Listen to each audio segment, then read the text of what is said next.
Buenos días a todos, mis amistades, convecinos, todos los que están viendo este vídeo.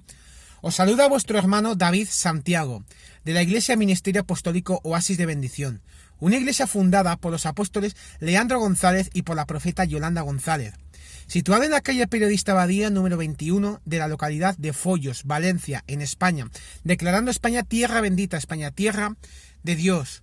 Hoy vamos a hablar de un tema que mucha gente está pensando mal, y es verdaderamente el cristianismo y el cristiano. Es muchísima gente me está preguntando, ¿el cristianismo, esta religión? No. No digamos primeramente religión, cristianismo con una religión, que es muy diferente. El común denominador de las personas piensan que es una religión el cristianismo. Otros lo toman como una filosofía de vida, y algunos pocos la asocian a una teología. El cristianismo verdadero no es una religión. Las religiones son hechas por los hombres. Cristianismo es aquello que Dios obtuvo a través de Cristo Jesús cuando los derechos de filiación espiritual llegaron a estar disponibles para la humanidad. Cristianismo no solo no es una religión, sino que tampoco es una filosofía. Filosofía es la sabiduría del hombre. Filosofía es la sabiduría del hombre natural, de la carne, del mundo carnal. El verdadero cristianismo no es sabiduría humana acerca de Dios, sino la sabiduría de Dios en el hombre a partir de una relación del Creador con su creación. En Santiago 3:17 dice, y leemos la palabra en el nombre del Padre, del Hijo y del Espíritu Santo. Pero la sabiduría que es de lo alto es primeramente pura, después pacífica, amable, benigna, llena de misericordia y de buenos frutos, sin incertidumbre ni hipocresía. El cristianismo verdadero tiene los atributos de la sabiduría de lo alto y no es desde ningún punto de vista una filosofía de vida. Es más, la palabra de Dios nos advierte que no seamos engañados por medio de filosofías. En Colosenses 2:8 dice, mirad que nadie os engañe por medio de filosofías y huecas sutilezas, según las tradiciones de los hombres conforme a los rudimentos del mundo y no según Cristo. El cristianismo no es una religión o una filosofía, tampoco es una teología. Por definición, teología es la ciencia de Dios, en otras palabras. Así como la sociología explica las conductas y o comportamientos específicos de los hombres, la teología explica a Dios. Que el hombre explica a Dios es tan absurdo como que un cuadro explica al artista que lo pintó. El hombre no puede ni siquiera comenzar a explicar o describir la plenitud de la verdadera naturaleza y poder de Dios. Dios no necesita ni puede ser explicado, solo declarado, dado a conocer como se revela en su palabra escrita. Así que el cristianismo no podría ser una ciencia de Dios, sino antes bien la unión de Dios y sus hijos por medio de Jesucristo el Señor. Solo Dios concibió, diseñó y ordenó la vida y todo lo que ella contiene desde el hombre hasta la tierra y el universo mismo. Solo su mente podía concebirlo, solo su poder podía crearlo y solo su habilidad podía ejecutarlo. Luego Dios, por medio de su Hijo Jesucristo, nuestro Señor, fue capaz de engendrar hijos espirituales. Aquellos de nosotros renacidos del Espíritu de Dios somos esos hijos quienes Dios engendró a causa de las obras de Cristo para formar una familia la cual es llamada la familia de Dios, con Dios como nuestro Padre y Jesucristo como Señor. La interrelación del Padre con su familia es la esencia del verdadero cristianismo. Cristianismo es la relación del Padre Celestial con su familia y del hombre con su Padre Celestial y también con su Salvador Jesucristo. Esta es una relación de naturaleza espiritual que se funda en obediencia por amor, no dependiendo su éxito en absoluto de las estructuras humanas. Cristianismo es ganar la batalla diaria de vivir como Cristo y andar como Él. Anduvo conociendo y llevando a cabo su palabra en fe y por amor. En este versículo de Juan que vamos a leer, tenemos la esencia del verdadero cristianismo. En Juan 14:21 dice, el que tiene mis mandamientos y los guarda, ese es el que me ama, y el que me ama será amado por mi Padre, y yo le amaré, y me manifestaré a él. ¿Por qué es necesario establecer qué es el verdadero cristianismo? Porque sabemos que el adversario es un engañador y quiere que no vivamos bajo el diseño de Dios. En Juan 8:44, y vamos a leer varios versículos ahora, dice: Él ha sido homicida desde el principio, y no ha permanecido en la verdad, porque no hay verdad en él. Cuando habla mentira, de suyo habla, porque es mentiroso y padre de mentira. Ese es el diablo. El diablo siempre quiere imitar la obra de Dios, pero hace siempre de todo una versión mala. Vamos a ver algo muy importante para vivir en libertad cada día de nuestras vidas. Vamos a hacer lo que es la culpa con el arrepentimiento, que parecen dos cosas muy similares, pero son muy diferentes. Vamos a establecer que ya hay una contienda espiritual y el adversario busca evitar que vivamos bajo la bendición de Dios.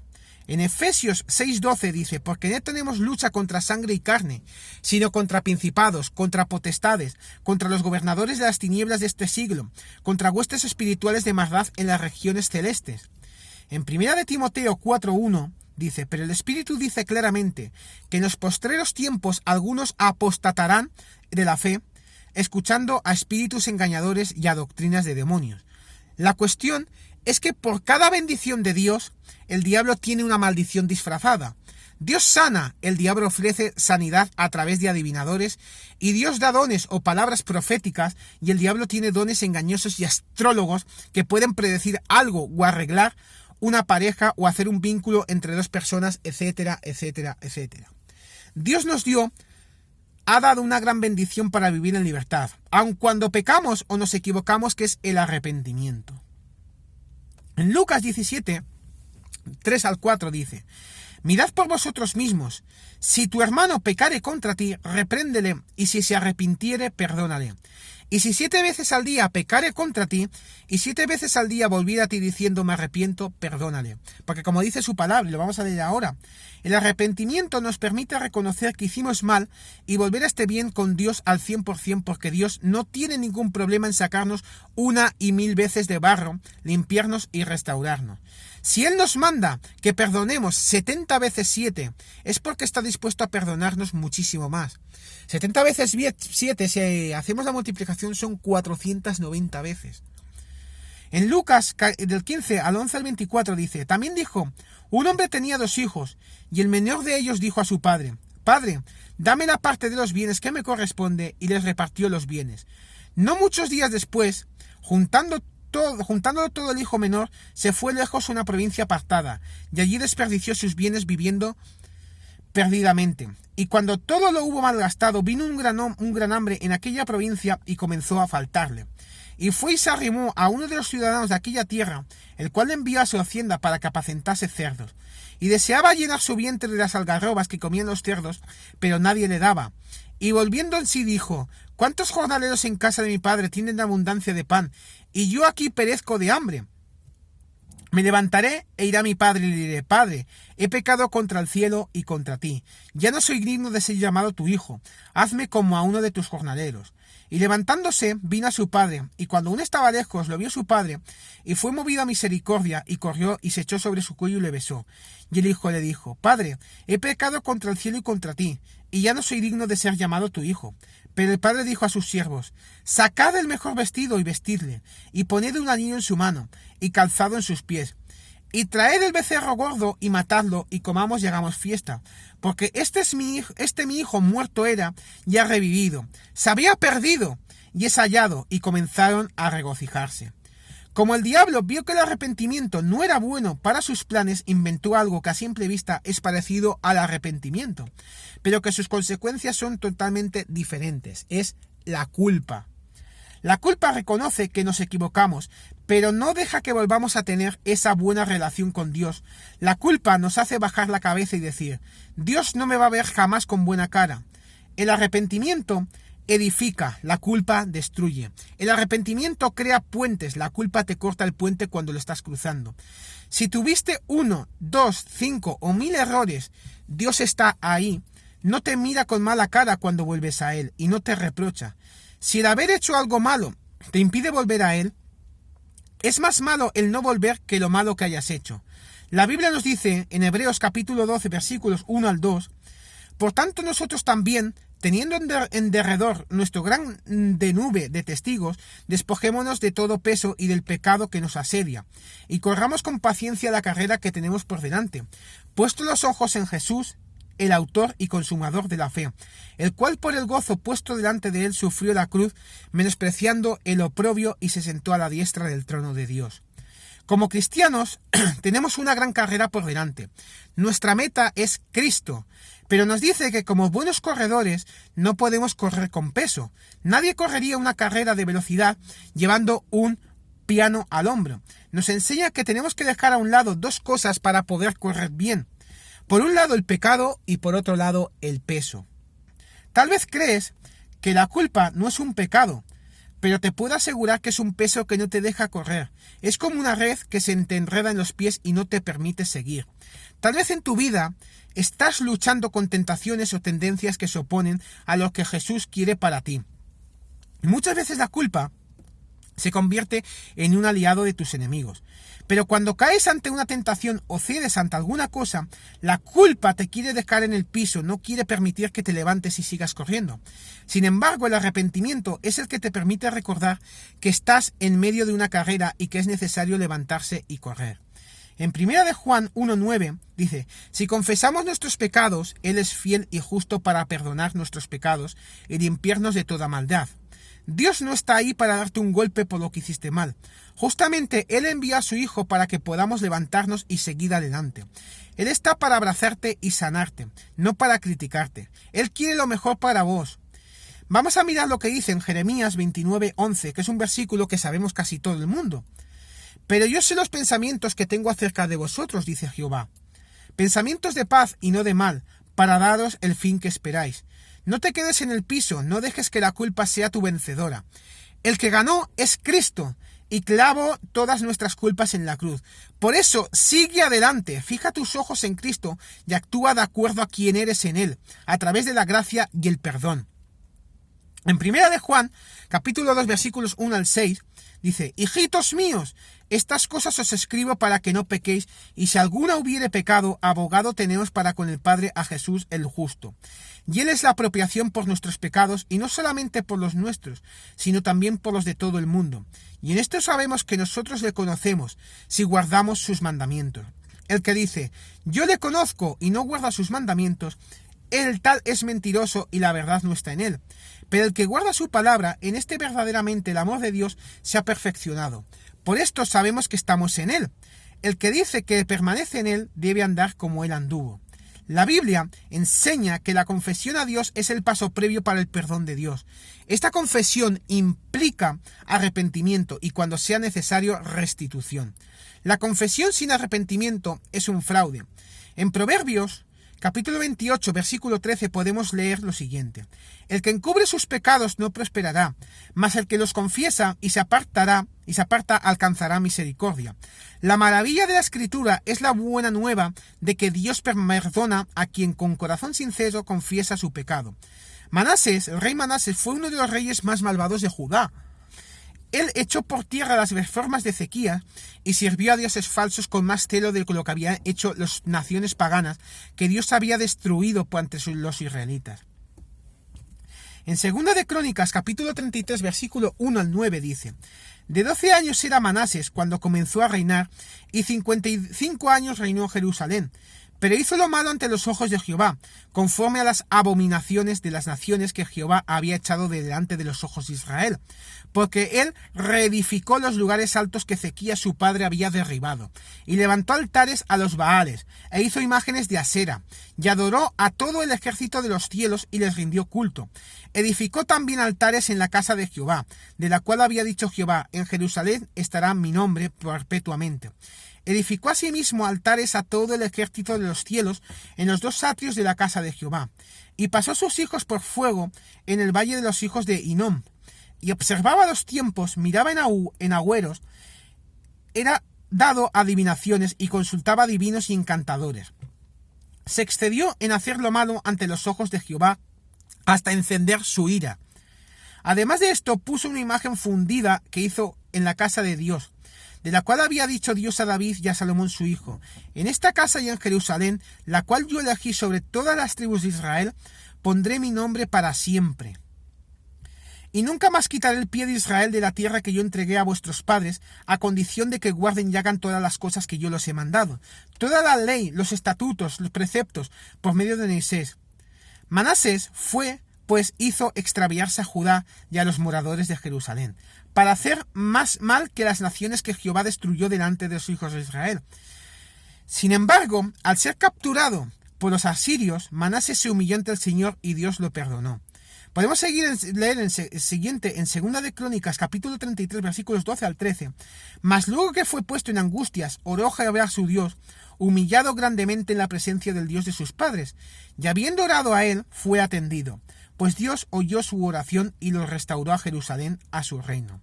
Entonces reconoció Manasés que Jehová era Dios. Si Dios pudo perdonar a un rey pagano y malvado cuando éste se humilló con seguridad, que también nos perdonará si confesamos nuestros pecados y nos arrepentimos. La confesión debe venir de un corazón arrepentido, humilde y sincero. Y no quedarnos en la culpa, alejados de Dios. Recordemos lo que hoy hemos leído en 1 de Juan 1:9. Si confesamos nuestros pecados, Él es fiel y justo para perdonar nuestros pecados y limpiarnos de toda maldad.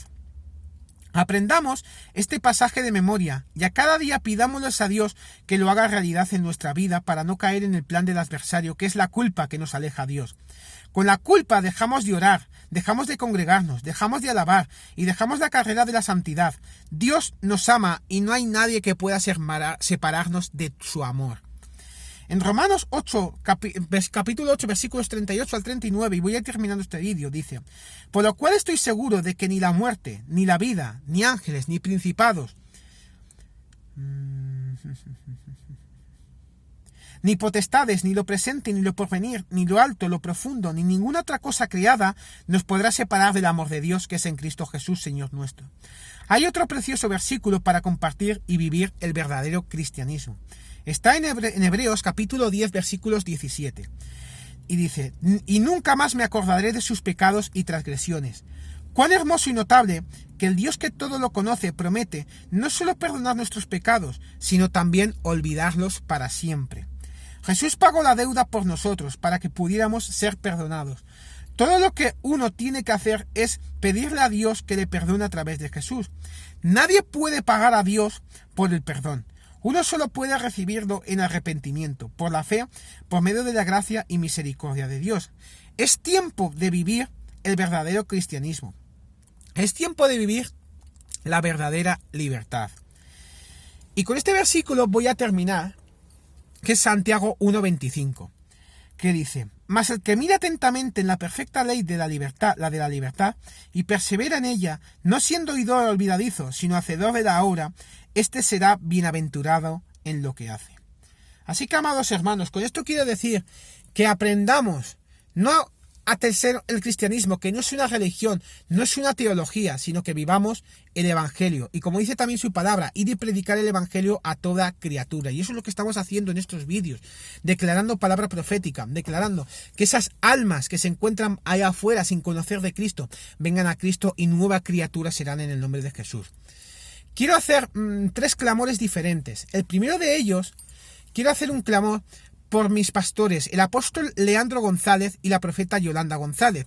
Hay cada uno que se encuentra en cada uno de ellos en el nombre de Jesús.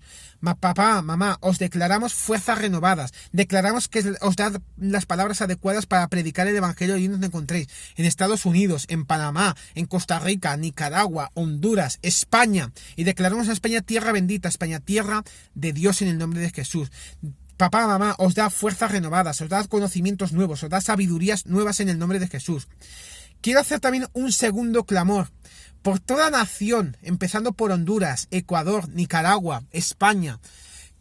Y declaramos que esas tierras son de bendición en el nombre de Jesús. Y declaramos que ningún principado, ningún rey, ningún príncipe, ningún gobernador, ningún concejal podrá tentar y maldecir esas tierras, porque de aquí mandamos un soplo de aire fresco para ahí en el nombre de Jesús. Y quiero levantar también un tercer clamor por España, donde nos encontramos, en el nombre de Jesús. Declaramos que España, esas almas que se encuentran allá afuera perdidas por alcoholismo, drogadicción, adulterio, fornicación, envidia, magia, hechicería, brujería, los echamos fuera en el nombre de Jesús y declaramos que esas almas perdidas, esas cadenas que ataban a esas almas perdidas, las declaramos desatadas en el nombre de Jesús y vendrán a Cristo y no querrán ya separarse del amor en Cristo Jesús en el nombre de Jesús. Os saluda vuestro hermano David Santiago, del Ministerio Apostólico Oasis de Bendición, una iglesia fundada por los apóstoles Leandro González y la profeta Yolanda González, situado en la calle Periodista Abadía número 21 de la localidad de Follos, Valencia, en España. Y declaramos que si estáis por aquí, por Valencia, por Follos, por Meliana, por Albalat, declaramos que eso estamos esperando con los brazos abiertos. Dios tiene una palabra de poder para ti y Dios te dará cosas grandes en el nombre de Jesús. No olvidéis dejar vuestros me gusta, dejar vuestros comentarios acerca de este vídeo y también dejar vuestros comentarios, vuestras preguntas que tengáis en vuestra cabeza acerca de otros temas y nosotros os contestaremos con temas bíblicos en el nombre de Jesús. Que la paz, el gozo y la misericordia de Dios os acompañen todos los días de vuestra vida y en la casa de Jehová moraremos por largos días. En Dios haremos proezas y Él hollará a nuestros enemigos. En el nombre de Jesús hay victoria siempre y para siempre. ¡Bendiciones!